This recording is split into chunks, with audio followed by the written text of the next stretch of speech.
Rebirth of my artist lover episode 4 Jaipur, Rajasthan. Dhruv के palace में ध्रुव की तरफ देखते हुए प्रियांशी ने अपनी थूक निली। वो कुछ बोलने वाली थी कि तभी ध्रुव एकदम से खड़ा हुआ और धीरे से बोला, मुझे बहुत गुस्सा आ रहा है जहानसीब। प्रियांशी एकदम से खड़ी होकर बोली, ध्रुव जस्ट रिलैक्स ओके। तुम चाहते हो ना कि मैं नहीं बात करूं? मैं नहीं बात करूंगी, प्लीज शांत हो जाओ। बोलते हुए उसने ध्रुव का हाथ एकदम से पकड़ लिया।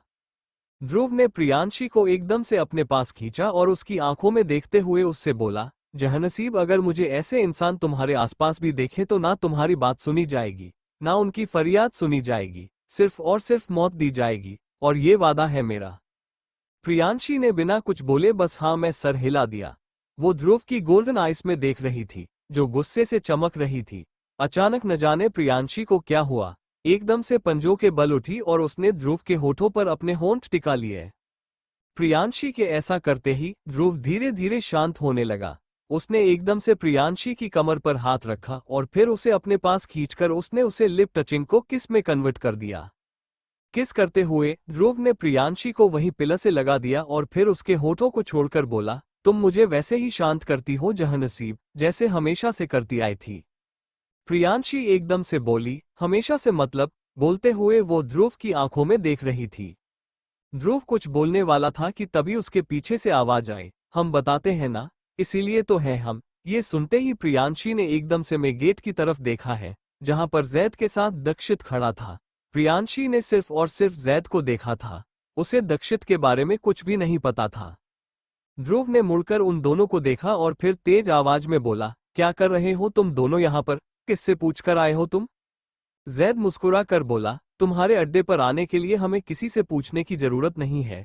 हम ऐसे ही आ सकते हैं और वैम्पायर किंग की मेट से भी मिलना ही था ना, दक्षित को भी मिलना था।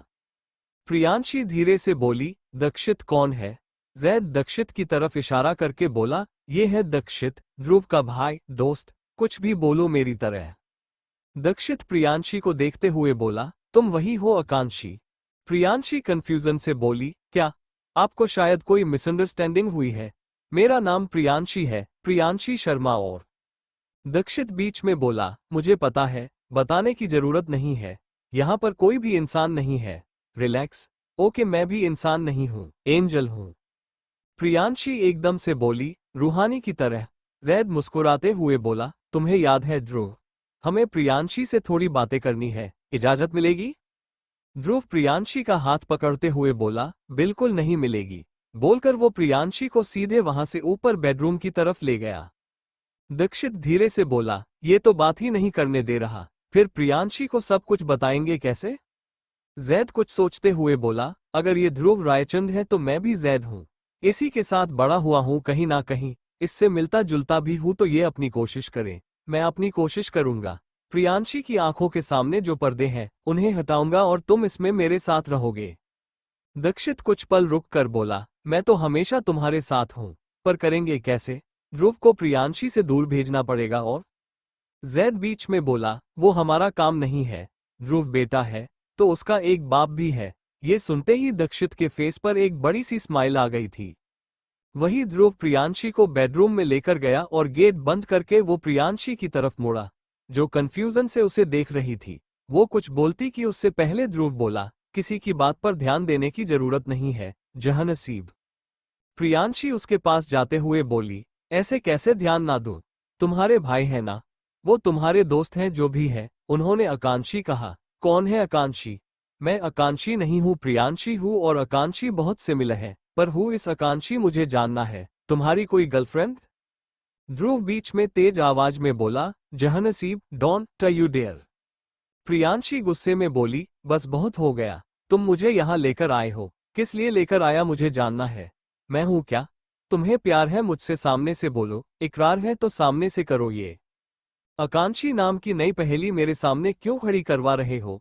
अगर तुम नहीं कर रहे तो दक्षित ने बोला, मुझे बताना चाहता है, पर तुम मुझे कुछ जान भी नहीं देना चाहते। ऐसा क्या हो रहा है, क्यों हो रहा है? ध्रुव गहरी सांस लेकर बोला, जहानसीब इधर आओ। बोलते हुए उसने प्रियांशी का हाथ पकड़ा कर उसे अपने पास खींचा। प्रियांशी अपना हाथ छुड़ाने की कोशिश करते हुए बोली, मुझे तुम्हारी कोई बात नहीं सुनानी, अगर तुम्हें मुझे कुछ नहीं बताना तो मत बातो, तुम तो किसी और को भी कुछ नहीं बताने देते। क्या कर रही हूं मैं? सबके बीच में एक अनजान पागल हूं क्या, जिसे कुछ नहीं पता और उसके आसपास हजारों चीज चल रही है? मुझे जानना है। ध्रुव धीरे से बोला। जहनसीब स्टॉप इट, प्रियांशी गुस्से में बोली। नहीं सुनना मुझे और मैं नहीं रोकूंगी तुम। इससे आगे वो कुछ बोल पाती कि ध्रुव ने एकदम से उसे घुमाकर गेट से लगाया और उसके चेहरे के पास जाकर बोला, चुप, बिल्कुल चुप। ये सुनते ही प्रियांशी एकदम से चुप हो गई और वो सहमी नजरों से ध्रुव को देखने लगी। धीरे धीरे प्रियांशी की आंखें नम होने लगी थीं, पर उसने अपनी आंख से एक कतरा आंसू बहने नहीं दिया। ध्रुव ने उसकी गर्दन पर हाथ रखा और फिर उसकी आंखों में देखकर बोला, कुछ नहीं पता लगने दे रहा क्योंकि मैं तुम्हें इंतजार करवा रहा हूं, क्योंकि तुम हैंडल नहीं कर पाओगी और जरूरी नहीं कि जब चीज तुम्हारे सामने आए तो तुम्हारा ध्रुव तुम्हारे पास हो तुम्हें संभालने के लिए। प्रियांशी धीरे से बोली, किसी को जरूरत नहीं है संभालने की, बच्ची नहीं हूं मैं जो कोई संभाले। और ध्रुव बीच में बोला, बच्ची नहीं हो पर इतनी भी बड़ी नहीं हुई कि चीज हैंडल कर लो। तुम्हारा दिमाग जो डाइजेस्ट नहीं कर सकता वो चीज हो चुकी है।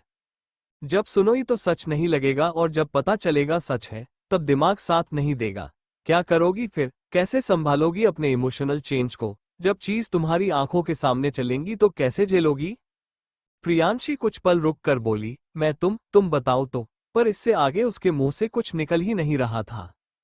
ध्रुव उसके सर से अपना सर जोड़कर बोला, जितना तुम खुद के बारे में सोचती हो उसे लाख गुना ज्यादा मैं तुम्हारे बारे में सोचता हूं जहनसीब। गलत क्या सही क्या मुझे न पता है, तुम्हें अगर पता हो बता देना।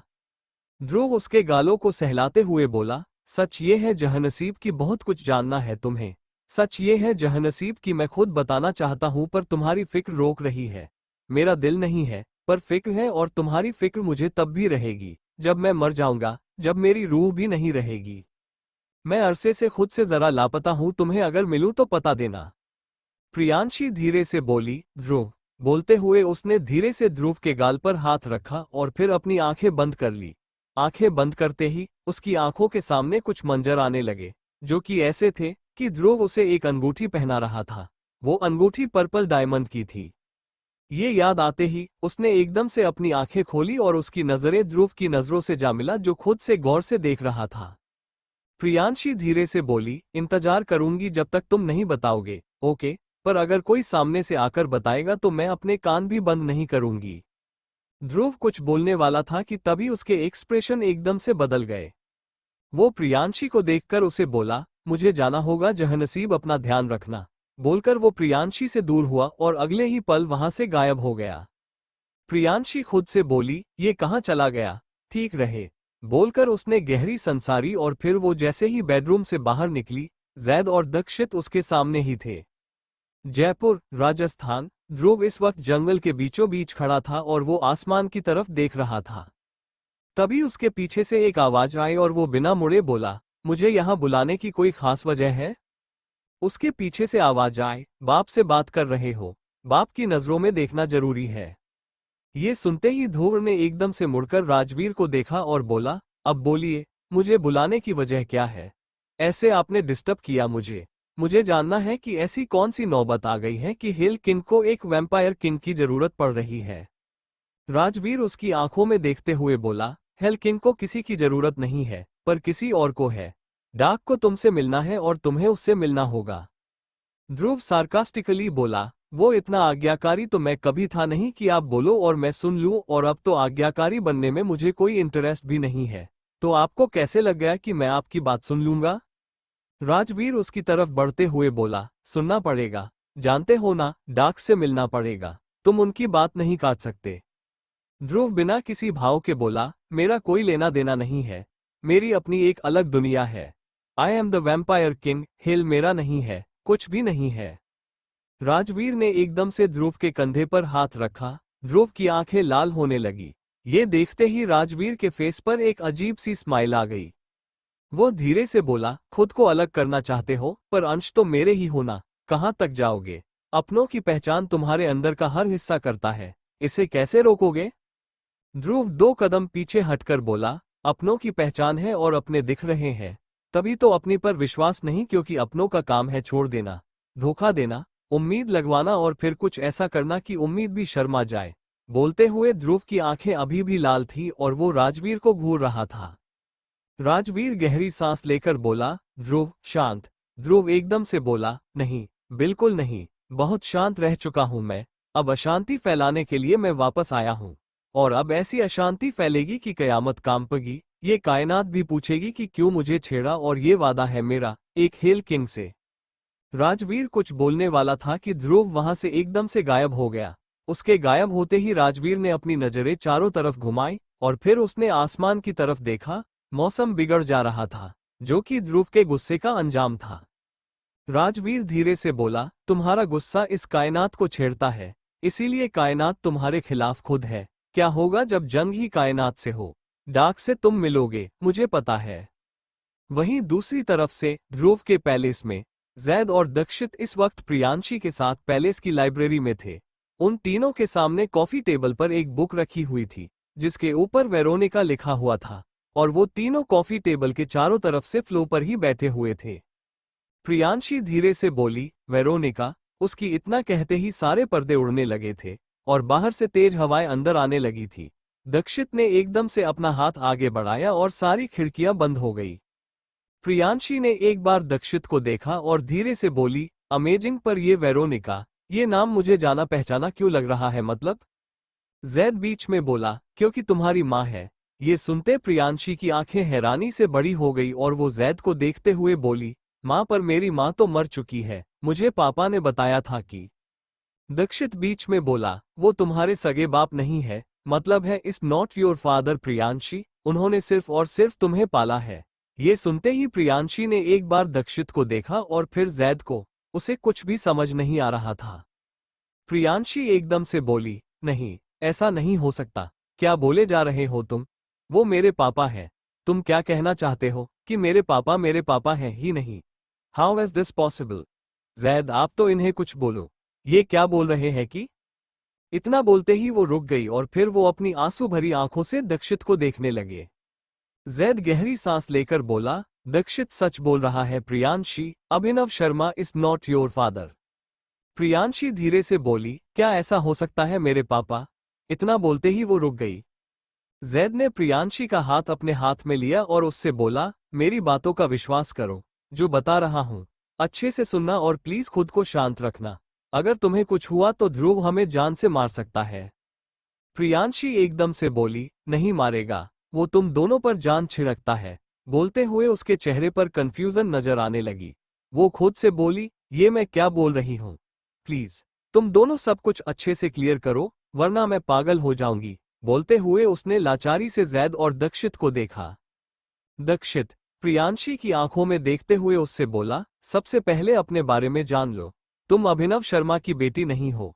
उन्होंने तुम्हें पाला है, वो तुम्हारे बारे में सब जानते हैं। झील, ध्रुव की माँ, जिनके बारे में उस किताब में तुम पढ़ चुकी हो। झील ने, यानी मेरी मासी, उन्होंने खुद तुम्हें अभिनव शर्मा के हाथ में सौंपा था कि वो तुम्हें एक नॉर्मल लाइफ दे सके। जैद एकदम से बोला, और अभिनव शर्मा को चुना भी इसलिए गया था क्योंकि वो पैरानॉर्मल चीजों में बहुत एक्टिव थे। उन्हें कई चीज पता है, इसीलिए उन्हें इन्वॉल्व किया गया। ऑलमोस्ट 20 साल तक उन्होंने तुम्हें पाला है, सगे नहीं है वो। प्रियांशी गहरी सांस लेकर बोली, आगे क्या? मैं क्या जमीन से निकलकर आ गई? आसमान से टपक गई? उसकी ये बात सुनते ही जैद और दक्षित में एक दूसरे को देखा और फिर वो दोनों एक साथ बोले, ये तो सिर्फ और सिर्फ ध्रुव की माँ यानी झील को पता है। दक्षित एकदम से बोला, आई मीन मेरी मासी, और वो तुम्हें तब बताएंगे जब तुम उनसे मिलोगी। मुझे नहीं पता तुम उनसे कब मिलेगी, तो फिलहाल के लिए आगे बढ़ते हैं। जैद ने प्रियांशी को बुक खोलने का इशारा किया और उससे बोला, 100 साल पहले तुम थी और तुम्हारा नाम आकांक्षी था, वेरोनिका की बेटी। प्रियांशी, जिसने अब तक बुक खोल दी थी, उसकी नज़र फ्रंट पेज पर बनी हुई एक तस्वीर पर गई। वो तस्वीर बिल्कुल वैसी ही थी जैसी प्रियांशी ने कई बार अपने सपनों में भी और उस दिन ध्रुव की आंखों में देखी थी। वही साया, वही वाइट सिल्वर आइस।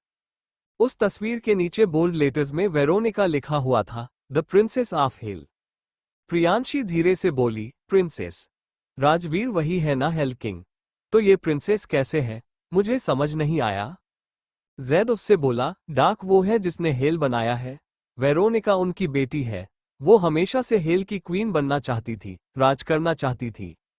लेकिन डार्क ने हेल किंग को वो गद्दी दी, वो पोजीशन दी, जिस वजह से वेरोनिका और डार्क के पीछे बहुत बड़ी जंग हुई थी। उस जंग के अंजाम में वेरोनिका ने पूरे हेल को एक श्राप भी दिया था। प्रियांशी झट से बोली, कैसे श्राप? जयपुर राजस्थान, ध्रुव के पैलेस में। प्रियांशी धीरे से बोली, आकांक्षी मेरा नाम था रियली। बोलते हुए वो कुछ सोचने लगी थी। जैद उसके सामने चुटकी बजाकर बोला, कहीं कोने की जरूरत नहीं है, यहां पर ध्यान दो।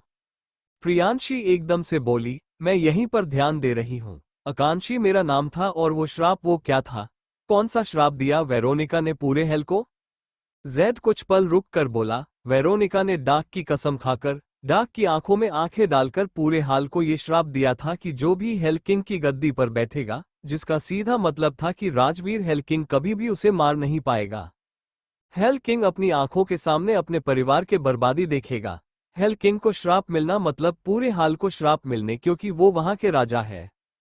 प्रियांशी एकदम से बोली, और भी कुछ था? जैद हाँ में सर हिलाकर बोला था। वेरोनिका ने डार्क से बोला था कि वो ये श्राप देती है कि डार्क खुद हल को बर्बाद होते हुए देखेंगे।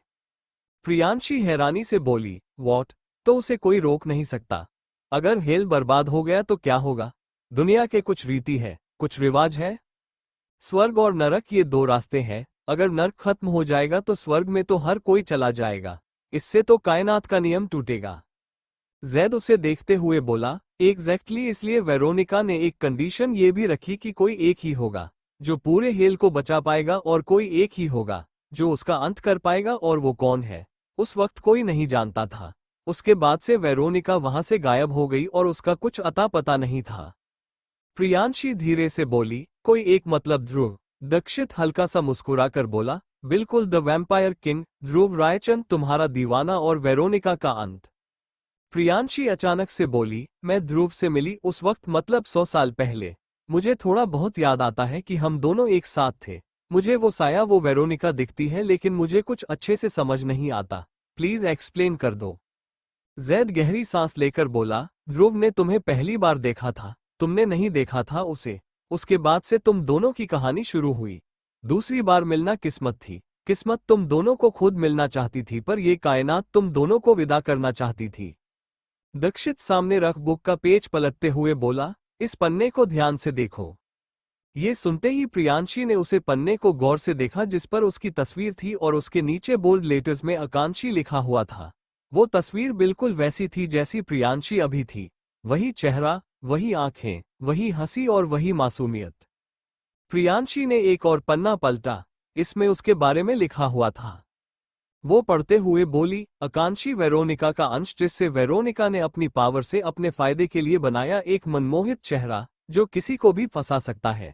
ये पढ़ते ही प्रियांशी बहुत अजीब सा फील करने लगी थी।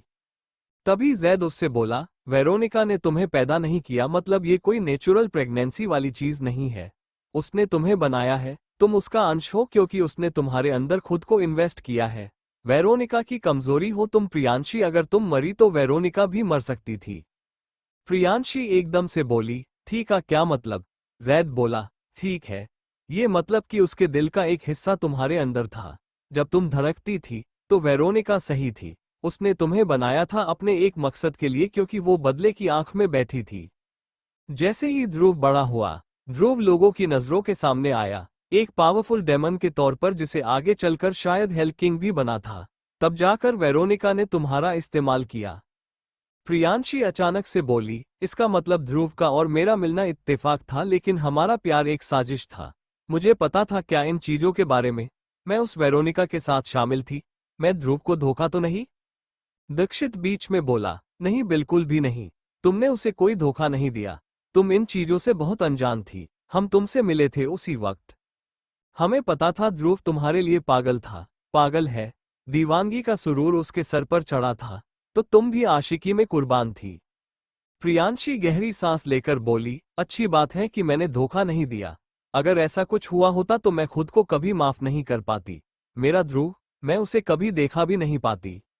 जैद हल्का सा मुस्कुराते हुए बोला, अगर तुम उसे धोखा देती तो भी उसे कोई फर्क नहीं पड़ता। दीवानगी में मोहब्बत रहती है। तुम्हारी हर गलती को ऐसे नजरअंदाज करता जैसे गलती थी ही नहीं। खैर, आगे ध्यान देते हैं। दक्षित जैद को एक नज़र देखकर प्रियांशी से बोला, ध्रुव और तुम्हारा प्यार परवान चढ़ रहा था। तुम मासी और बड़े पापा यानी कि राजवीर से भी मिली। उन दोनों को तुम बहुत पसंद थी। हालांकि मासी ने तो फील कर लिया था कि तुम थोड़ी अलग हो, एक मामूली इंसान नहीं हो। प्रियांशी हैरानी से बोली, इंसान नहीं हूं? क्या मतलब? क्या मतलब तुम दोनों का? बोलते हुए वो गौर से उन दोनों को देख रही थी। जैद और दक्षित में से कोई कुछ बोल पाता कि तभी वहां का गेट खुला। प्रियांशी की नजर गेट पर खड़े ध्रुव की तरफ चली गई, जो कि इस वक्त अपने लाल आंखों से उन तीनों को देख रहा था। प्रियांशी ने एकदम से कॉफी टेबल पर रखी हुई बुक वहीं सोफे के नीचे छिपा दी और फिर खड़ी होकर बोली, ध्रुव तुम यहाँ पर? ध्रुव उन तीनों की तरफ बढ़ते हुए बोला, क्या चल रहा है यहाँ पर? बोलते हुए उसने अपनी नजर चारों तरफ घुमाए। तभी प्रियांशी एकदम से आगे आए और उसके सीने से लग गई। उसकी इस हरकत पर ध्रुव की आंखें धीरे धीरे वापस नॉर्मल गोल्डन होने लगी। ध्रुव ने प्रियांशी की पीठ पर हाथ रखा और उससे बोला, जहनसीब तुम ठीक हो ना? इन दोनों ने कुछ किया? जैद और दक्षित दोनों एक साथ बोले, हमने कुछ नहीं किया।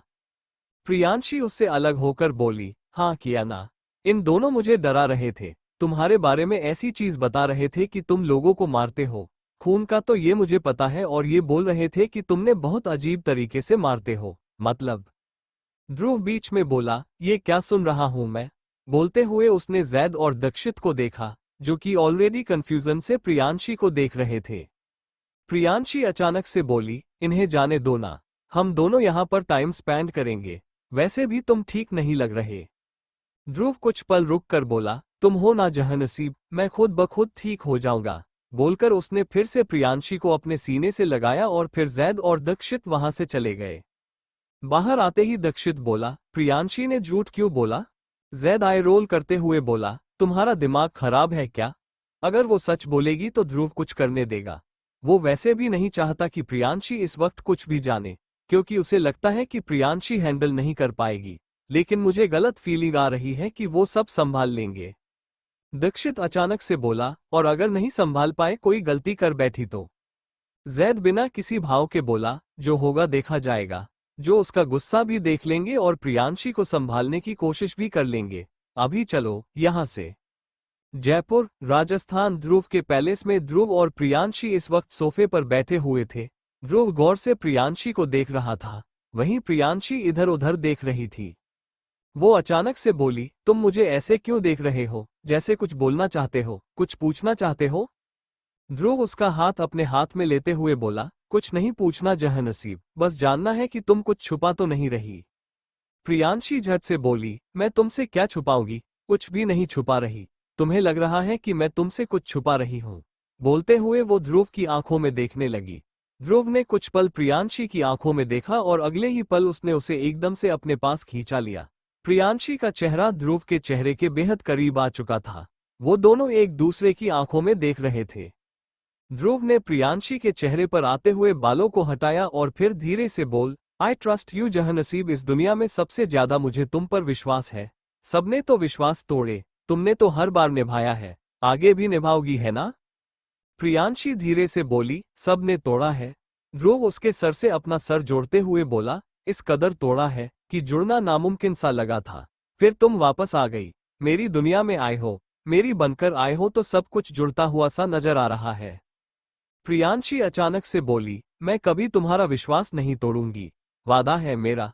प्रियांशी मर जाएगी, लेकिन अपने ध्रुव का विश्वास कभी नहीं तोड़ेगी। ये सुनते ही ध्रुव हल्का सा मुस्कुराया और फिर उसने प्रियांशी की कमर पर हाथ रखते हुए उसे एकदम से अपने पास खींचा। प्रियांशी ने अपने दोनों हाथ ध्रुव के कंधों पर रख दिए। ध्रुव ने आगे बढ़कर प्रियांशी के फोरहेड पर किस किया और फिर आगे बढ़ते हुए वो उसके गाल पर किस करते हुए नीचे बढ़ने लगा। ध्रुव ने प्रियांशी के कंधे पर अपने होंठ टिकाए, तभी प्रियांशी उससे बोली, तालाब जाग गई। ध्रुव फुसफुसाते हुए बोला, आखिर शांत कब हुई थी? बोलकर उसने प्रियांशी के कंधे में अपने फैंग धंसा दिए। वहीं प्रियांशी ने कसकर अपनी आंखें बंद कर ली। थोड़ी देर बाद ध्रुव पीछे हटा। उसने प्रियांशी के कंधे पर हल्का सा किस किया और फिर उसका चेहरा देखा। प्रियांशी की आंखों के सामने हल्का हल्का अंधेरा छाने लगा था। उसने एकदम से ध्रुव के कंधे पर सर रखा और फिर उससे बोली, मुझे नहीं पता क्या सही है क्या गलत, बस इतना पता है कि तुम बहुत खास होते जा रहे हो। जब तुम्हारे साथ होती हूँ ना तो किसी को देखने की चाहत नहीं रहती, किसी से मिलने की चाहत नहीं होती, सिर्फ और सिर्फ तुम्हारी नजरों में खुद को संभालने की चाहत रहती है। इतना बोलकर प्रियांशी ने एकदम अपना सर उठाया और फिर ध्रुव के चेहरे की तरफ देखते हुए बोली, दीवाने हो ना तुम मेरे, बेहद दीवानगी है ना, तुमसे प्यार हो रहा है मुझे, आगे पीछे नहीं पता, पर इस वक्त प्यार हो रहा है तुमसे। प्रियांशी उसकी आंखों में देखते हुए बोली, दुनिया जहां एक तरफ और तुम्हारी आंखों की कशिश मुझे तुमसे दूर नहीं जाने देते। I think I fall for you, I think I love you, बोलकर उसने आगे बढ़कर ध्रुव के होठों पर अपने होंठ टीका लिए। ध्रुव ने एकदम से प्रियांशी के बालों को मुट्ठी में भरा और फिर वो खुद उससे बेहद पेशेंटली किस करने लगा। वो दोनों एक दूसरे में खोते चले जा रहे थे। वहीं बाहर बारिश शुरू हो चुकी थी। शायद कायनात को एहसास हो चुका था कि दिलों की दूरियां मिटती जा रही है और फिर से कोई साजिश होने वाली थी। वहीं दूसरी तरफ झील इस वक्त बेडरूम में बीचों बीच खड़ी थी और उसकी आंखें बंद थी। उसके दोनों हाथों से हल्की ब्लू कलर की रेस निकल रही थी। अचानक बेडरूम का गेट खुला और राजवीर अंदर आते हुए बोला, जान, ये क्या कर रही हो तुम? ये सुनते ही झील में एकदम से अपनी आंखें खुली और धीरे से बोली, वीर, वेरोनिका से कनेक्ट करने की कोशिश कर रही है। ये सुनते ही राजवीर ने एकदम से आगे बढ़कर झील के दोनों हाथों को पकड़ा और फिर उससे बोला, ये गलती नहीं, बोलकर उसने झील को बेड पर बैठाया और खुद उसके सामने घुटनों के बल बैठ गया। झील गहरी सांस लेकर बोली, वो मेरे ध्रुव को फिर से नुकसान पहुंचाने की कोशिश करेगी क्योंकि एक वही है जो उसका अंत कर सकता है। राजवीर उसकी आंखों में देखते हुए बोला, तो तुम लड़ोगी उससे? जो गलती पिछली बार की थी वो गलती को छोड़कर तुम वो करोगी जो तुम्हें इस बार करना चाहिए। झील बिना किसी भाव के बोली, कुछ नहीं, बार बार दोहराने की आदत नहीं है। मेरी बंदिशें तुम पर लगी है, लेकिन हेल क्वीन पर कोई बंदिश नहीं है। वेरोनिका की श्राप के अकॉर्डिंग तुम कुछ नहीं कर सकते, लेकिन मैं वो हर चीज करूंगी जो तुम नहीं कर पा रहे। राजवीर उसके हाथ पर किस करके बोला, ओके, लेकिन उससे पहले तुम्हें ध्रुव से मिलना पड़ेगा। एक बार वो डाक से मिल ले उसके बाद। झील बीच में ही बोली, ध्रुव डाक से मिलेगा? वो तो सबसे नाराज होकर बैठा है, तुम्हें लगता है वो मिलेगा? राजवीर हल्का सा मुस्कुरा कर बोला, इनकार नहीं कर सकता, वो डाक है, कोई इंसान नहीं है जिससे वो मिलने के लिए मना करे और बात बन जाए। वो मिलेगा उसके बाद तुम। झील के फेस पर भी हल्की सी स्माइल आ गई थी। वो मुस्कुराते हुए बोली, अब मैं तैयार हूं अपने बेटे का सामना करने के लिए, फिर चाहे वो कितनी ही नाराजगी और कितनी ही नफरत लेकर बैठा हूं। वही ध्रुव और प्रियांशी इस वक्त सोफे पर थे। उन दोनों के ऊपर एक ब्लैंकेट डली हुई थी और उन दोनों के जिस्म पर एक भी कपड़ा नहीं था। प्रियांशी अचानक से बोली, तुम प्यार करते हो मुझे? तुमने अभी तक ये नहीं बोला मुझे कि तुम मेरे लिए। इससे आगे वो कुछ बोल पाती कि ध्रुव ने उसके होठों पर अपनी उंगली रखकर उसे चुप कर दिया। वो उसकी आंखों में देखते हुए बोला, मुझे बोलने की जरूरत नहीं है जहनसीब, मैं नहीं बोल सकता। प्रियांशी कंफ्यूजन से बोली, क्यों? क्यों नहीं बोल सकते तुम? ध्रुव हल्का सा मुस्कुरा कर बोला, मेरी माँ की बद्दुआ ऐसी है कि मैं अपनी मोहब्बत से अपनी मोहब्बत का इजहार नहीं कर सकता। ये सुनते ही प्रियांशी की आंखें हारने से बड़ी हो गई और वो धीरे से बोली, क्या इसका मतलब है कि तुम कभी को कन्फेस नहीं कर सकते मुझे अपना प्यार? ध्रुव प्रियांशी की आंखों में देखते हुए बोला, दीवानगी जता सकता हूँ, लेकिन अगर प्यार जताने जाऊंगा तो कोई गलती कर बैठूंगा और गलतियां करने का वक्त नहीं है मेरे पास। गलतियां इंसान एक बार करता है, अगर दूसरी बार हो तो वो जानबूझकर होती है। ना तो मुझे जानबूझकर कर कोई गलती करनी है, ना ही कोई गलतियां दोहरानी है। प्रियांशी एकदम से बोली, कौन सी गलती की तुमने? ध्रुव अपनी नजरें दूसरी तरफ करते हुए बोला, विश्वास करने की गलती, वेरोनिका पर विश्वास करने की गलती। वो तुम्हारी माँ है पर उसे माँ कहना गलती होगी, माँ वाले काम नहीं है उसके। प्रियांशी धीरे से बोली, तुम ये क्या बोले जा रहे हो? कौन मतलब? ध्रुव बीच में बोला, तुम्हें सच में लगता है जहनसीब कि तुम झूठ बोलने की कोशिश करोगी और झूठ बोल पाओगी? बोलते हुए ध्रुव ने अपना एक हाथ आगे किया और उसके हाथ से कुछ रेस निकली। कुछ पल में सोफे के नीचे पड़ी हुई बुक वापस कॉफी टेबल पर आ चुकी थी। प्रियांशी ने एक नज़र उसे बुक को देखा और फिर उसने ध्रुव को देखा, जो कि बिना किसी भाव के उसे देख रहा था। वो धीरे से बोलो, सॉरी, बोलते हुए उसने अपनी आंखें बंद कर ली थी। जयपुर, राजस्थान, सॉरी बोलकर प्रियांशी ने सर झुका लिया था। ध्रुव ने उसका चेहरा ऊपर किया और फिर उसकी आंखों में देखकर उसे बोला, तुम्हारी सॉरी नहीं चाहिए पर मेरे मुंह पर झूठ बोलना बंद करना पड़ेगा तुम्हें जहनसीब। प्रियांशी झट से बोली, मैं नहीं बोलूंगी, मैं बस डर गई थी ये सोचकर कि तुम मुझे वैसे ही कुछ नहीं बताना चाहते, और अगर तुम्हें पता चला कि मैं खुद जानने की कोशिश करूं या फिर जैद और दक्षित में से मुझे कोई कुछ बता रहा है तो तुम उन पर भी गुस्सा करते हो, तो मुझे भी बोलते तो। ध्रुव बीच में बोला था, तुमने झूठ बोलने के बारे में सोचा? प्रियांशी झट से बोली, सॉरी ना, बोलकर उसने एकदम से आगे बढ़कर ध्रुव को हक कर लिया। ध्रुव उसकी पीठ पर हाथ रखते हुए बोला, क्या पता चला तुम्हें? प्रियांशी कुछ पल रुक कर बोली, वेरोनिका के बारे में। मैं वेरोनिका का अंश हूँ। मेरे पापा वो मेरे ही नहीं है। मुझे पापा के हाथ में तुम्हारी माँ ने दिया था। मतलब, तुम समझ रहे हो ना मैं क्या बोल रही हूँ? पहले मेरा नाम आकांक्षी था। ध्रुव उसके बालों में अपनी उंगलियां चलाते हुए बोला, आगे जानना है तुम्हें? प्रियांशी झट से बोली, जानना तो बहुत कुछ है पर अगर तुम बताओगे तब ना। बोलते हुए उसने अपना चेहरा उठाकर ध्रुव को देखना शुरू कर दिया। ध्रुव कुछ पल रुक कर बोला, मेरी आंखों में देखती रहो। ये सुनते ही प्रियांशी बस ध्रुव की गोल्डन आइस में देखने लगी। उसके गोल्डन आइस में देखते हुए प्रियांशी को कुछ दिखाने लगा। वो अचानक से बोली, ये क्या है? तुम खुश थे, सबके साथ तुम खुश दिख रहे हो ध्रुव तुम। इससे आगे वो कुछ बोल पाती कि ध्रुव ने उसके होठों पर उंगली रखकर उसे चुप कर दिया। प्रियांशी अभी भी गौर से उसकी आंखों में देख रही थी। धूप ने एक बार अपनी पलकें झुकी और फिर उससे बोला, मैं खुश था और वेरोनिका ने मेरी खुशियां छीनी। प्रियांशी उठकर बैठी और फिर खुद को अच्छे से ब्लैंकेट से कवर करते हुए बोली, इसका अंदाजा मुझे लग चुका है पर कैसे? ध्रुव अभी भी लेटा हुआ था। वो सीलिंग की तरफ देखते हुए बोला, बताया होगा ना उन दोनों ने तुम्हें कि वेरोनिका डाक की बेटी उनका अंश है। जब मेरे बाप को हेल किंग बनाया गया उसके बाद से वो बहुत नाराज थी। उसने पूरे हल को श्राप दिया और फिर गायब हो गई। वो वापस आए तुम्हारे साथ तुम्हें भेजकर। प्रियांशी अचानक से बोली, उसने मुझे तुम्हारे सामने आने दिया। वो एक मकसद था। ध्रुव ने अपनी नजर प्रियांशी की तरफ की और उससे बोला, नहीं जहनसीब, तुम्हारा और मेरा मिलना इत्तेफाक था। साजिश तो उसके बाद शुरू हुई, जब तुम मुझसे मिली। तब वेरोनिका को पता चल गया था कि तुम मुझसे मिल चुकी हो। प्रियांशी झट से बोली, उन दोनों ने मुझे बताया था कि मैं उसका दिल थी। इन शॉर्ट मैं उसकी कमजोरी थी। अगर मैं उसकी कमजोरी थी तो मैं मर गई और वो जिंदा क्यों रह गई? ये सुनते ही ध्रुव की आंखें धीरे धीरे चमकने लगी थी। ये देखते ही प्रियांशी ने एकदम से आगे बढ़कर उसके गाल पर किस की और उससे बोली, शांत। ध्रुव कुछ पल रुक कर बोला, वेरोनिका की सबसे बड़ी पावर ये थी जहनसीब कि वो किसी को छूकर उसकी रूह को कंट्रोल कर सकती थी। ये सुनते ही प्रियांशी की आंखें हैरानी से बड़ी हो गई और वो धीरे से बोली, क्या रूह को कंट्रोल? इतनी खतरनाक पावर ऐसे किसी को कैसे मिल सकती है? ध्रुव कुछ पल रुक कर बोला, डाक ने खुद उसे ऐसी पावर दी थी और उसने खुशी खुशी एक्सेप्ट की। उसका कोई कुछ नहीं कर सकता। जहनसीब, उसकी इसी पावर ने सब कुछ बर्बाद किया। प्रियांशी धीरे से बोली, आई एम सॉरी। ध्रुव उसकी आंखों में देखते हुए उससे बोला, मैंने कहा ना जहनसीब, तुम्हें सॉरी बोलने की जरूरत नहीं है। वैम्पायर किंग की मोहब्बत हो तुम, मेरे दीवानगी हो, पूरे वैम्पायर किंगडम की क्वीन, ऐसी बात पर सॉरी बोलते हुए अच्छी नहीं लगती तुम। बोलते हुए उसने प्रियांशी के चेहरे पर आते हुए बालों को हटाया और फिर उसके फोरहेड पर किस करके उसने प्रियांशी को अपने सीने से लगा लिया। प्रियांशी कुछ पल बाद बोली, बहुत सीरियस बातें हो गई। अब हम थोड़ा खुश होंगे और खुश ऐसे होंगे कि हम यहाँ से उठकर बाहर जाएंगे।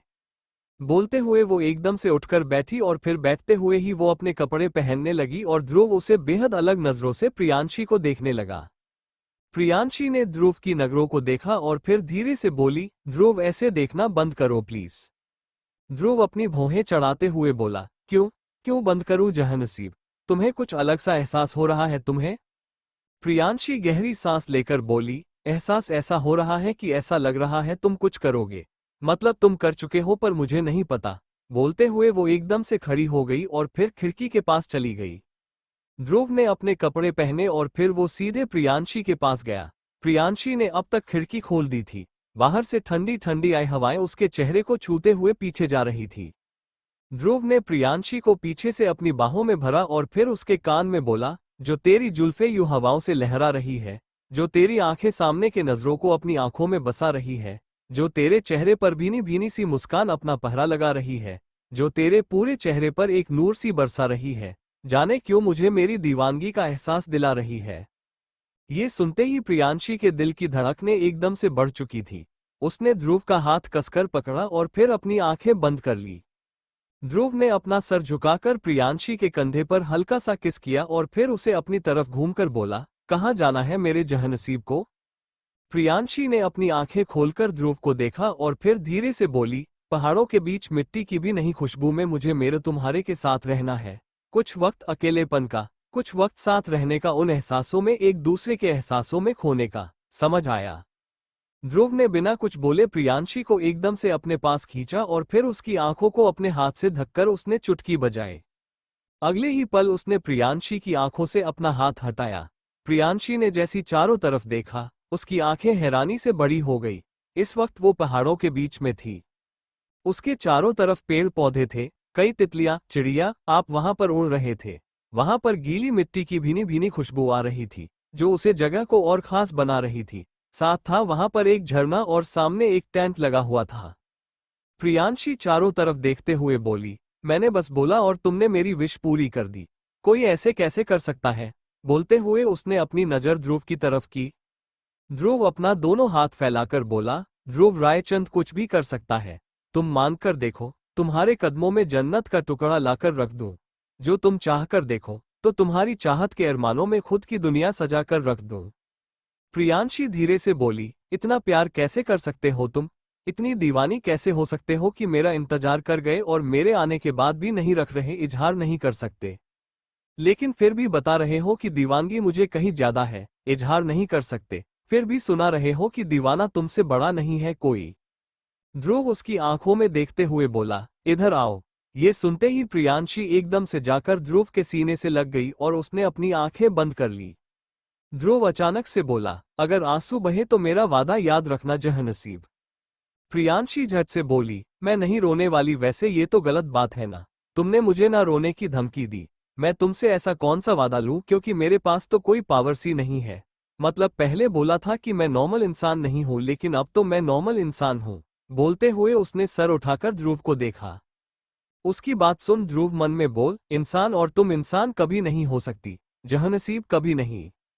जयपुर, राजस्थान। प्रियांशी इस वक्त झरने के पास थी। वो वहीं नीचे बैठी हुई थी और झरने के पानी को एंजॉय कर रही थी। प्रियांशी एकदम से बोली, ध्रुव चलो पानी में। बोलते हुए उसने ध्रुव को देखा जो वही एक पेड़ से टिककर खड़ा था, उसे देख रहा था। ध्रुव कुछ पल रुक कर बोला, तुम्हें जाना है जहनसीब तो तुम जाओ। प्रियांशी खड़ी होकर बोली, मैं अकेले क्यों जाऊं, तुम भी चलोगे मेरे साथ? उसने ध्रुव की तरफ अपना हाथ बढ़ा दिया। ध्रुव ने उसका हाथ थामा और फिर उससे बोला, सोच लो जहनसीब, पानी में जाओगी तो बहुत कुछ होगा। प्रियांशी कंफ्यूजन से बोली, क्या होगा? कुछ भी खास नहीं होगा, हम एंजॉय करेंगे। मुझे नहीं पता तुम एंजॉय करते हो या नहीं, पर मैं करूंगी तो तुम्हें भी करना पड़ेगा।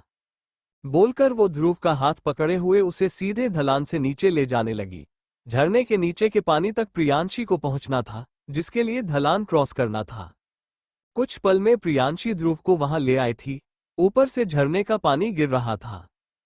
प्रियांशी ने एक बार ऊपर देखा और फिर मुस्कुरा कर बोली, कितना खूबसूरत है ना, और कितना साफ है ये पानी। ध्रुव प्रियांशी की तरफ देखते हुए बोला, बिल्कुल तुम्हारी तरह।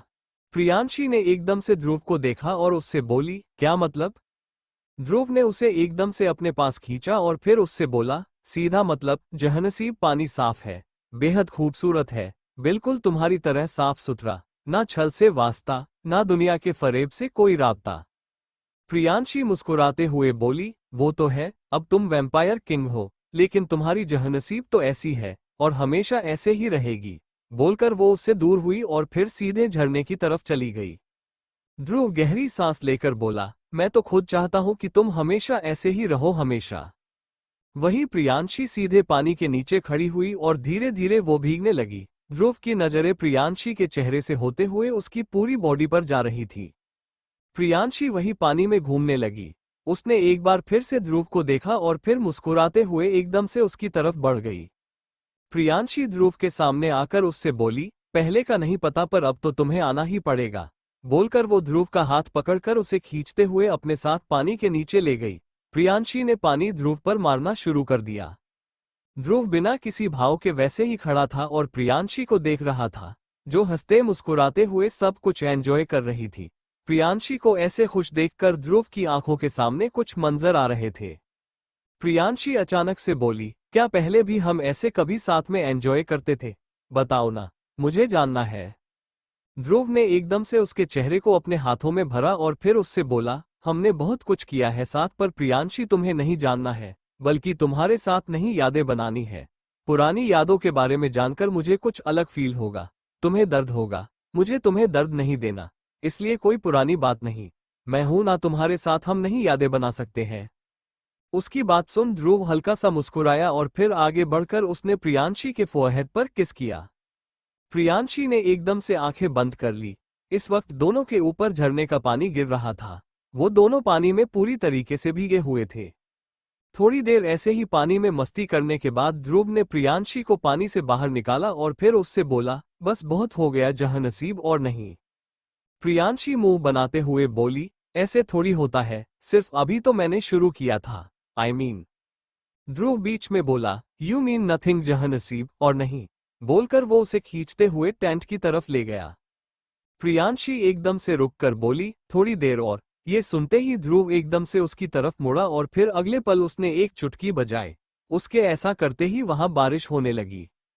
प्रियांशी गुस्से में बोली, ध्रुव। बोलते हुए उसने ध्रुव को घूरा। ध्रुव तिरछा मुस्कुराते हुए बोला, चैलेंज नहीं करना चाहिए और परेशान भी नहीं करना चाहिए।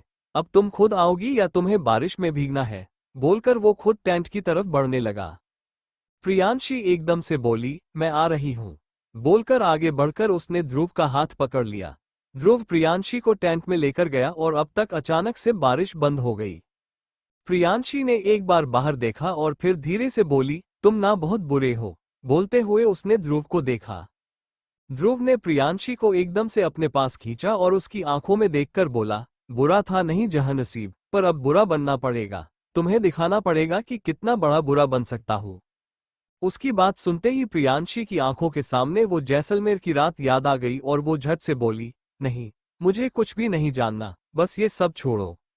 वहीं दूसरी तरफ रायचंद पैलेस में सभी लोग डाइनिंग एरिया में बैठे हुए थे और खाना खा रहे थे। नूर झील को देखते हुए उससे बोली, दी, आपने ध्रुव से कनेक्ट करने की कोशिश की एक बार भी? झील कुछ पल रुक कर बोली, नहीं, अभी तक नहीं की, पर मुझे पता है, अगर मैं कोशिश करूंगी तो वो समझ जाएगा। इसलिए मैं उसे डायरेक्टली मिलना चाहती हूँ, क्योंकि अब वक्त आ गया है कि मैं खुद उससे मिलूं, और अब मैं रेडी हूँ, मेंटली भी और इमोशनली भी। बोलते हुए उसने राजवीर को देखा। राजवीर कुछ पल रुक कर बोला, जान, तुम्हें पता है कल कौन सा दिन है? झील गहरी सांस लेकर बोली, इसलिए तो कल मिलने के बारे में सोचा है। दिन वो है जिस दिन मैंने गलती की। मुझे पता है कल का दिन मेरे बेटे के लिए बहुत मुश्किल होने वाला है और मुझे कल उसके साथ रहना है, उसकी बैकबोन बनाकर। बोलते हुए उसके फेस पर हल्की सी स्माइल आ गई। अंगद झील को देखते हुए बोल, बस फिर कोई प्रॉब्लम नहीं होगी, और मैं तो हुई तुम्हारा प्रोटेक्टर। मैं तुम्हारे साथ रहूंगा और तुम ध्रुव के साथ। राजवीर अंगद को देखते हुए उससे बोला, कोई जरूरत नहीं अंगद। अंगद मैं। अंगद बीच में बोला, राजवीर उर्फ हेल किंग, मैं अपनी ड्यूटी से पीछे नहीं हट सकता। तुम जानते हो, जब से मैंने खुद को जाना है तब से मुझे सिर्फ एक ही काम मिला है, झील यानी कि हेवन की प्रिंसेस को प्रोटेक्ट करने का काम। मैं ये नहीं छोड़ूंगा। झील मुस्कुराते हुए बोली, वो तो तुम हमेशा करते हो, कल भी कर लेना, बस अब इस बारे में कोई बात नहीं होगी।